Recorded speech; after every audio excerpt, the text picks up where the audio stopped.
వివేకానంద సెంటర్లో రాష్ట్ర ప్రభుత్వ బడ్జెట్ నిరసిస్తూ బడ్జెట్ ప్రజలను దగ్ధం చేయడం జరిగింది.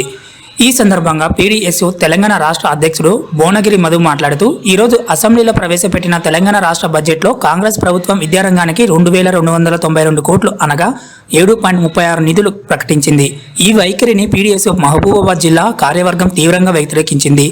తెలంగాణ రాష్ట్రంలో ప్రతి పేద విద్యార్థికి ఉన్నత విద్య లక్ష్యంగా మా ప్రభుత్వం పనిచేస్తుందని ఆర్థిక మంత్రి బట్టి విక్రమార్క అసెంబ్లీలో పేర్కొంటూ ఈ బడ్జెట్ ప్రవేశపెట్టాడు.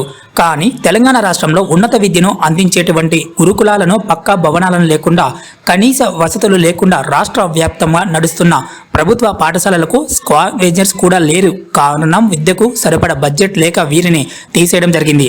ఈ యొక్క కార్యక్రమంలో పీడీఎస్ జిల్లా అధ్యక్షుడు మాదాపూర్ నాగరాజు, జిల్లా సహాయ కార్యదర్శి రఫీ, జిల్లా నాయకులు విజయ్ టౌన్ నాయకులు దిలీప్ సాయి, సంపత్, సుధీర్, కివెన్, సన్నీ తదితరులు పాల్గొన్నారు. రాష్ట్ర ప్రభుత్వం తెలంగాణ రాష్ట్రంలో ఇప్పటికే పెండింగ్లో 8,000 కోట్ల రూపాయలు ఫీజు బకాయిలే ఉంటే మీరు కేటాయించినట్టు 2,292 కోట్లు ఏ మూలకు సరిపోతే విషయాన్ని మీరు స్పష్టం చేయాల్సిన అవసరం ఉన్నది.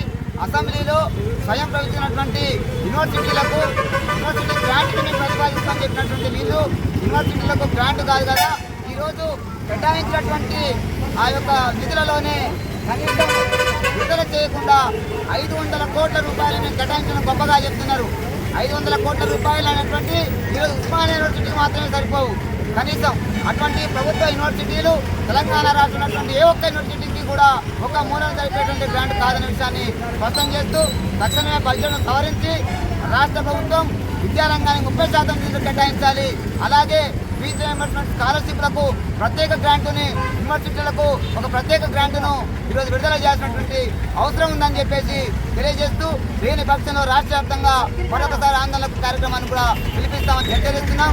లేని ఈ యొక్క ప్రతిపాదనను తీసుకోకపోతే భవిష్యత్తులో ఎమ్మెల్యేలను, మినిస్టర్లను కూడా అడ్డుకునేటువంటి ప్రయత్నం కూడా చేస్తున్న విషయాన్ని కూడా స్పష్టం చేస్తున్నాం.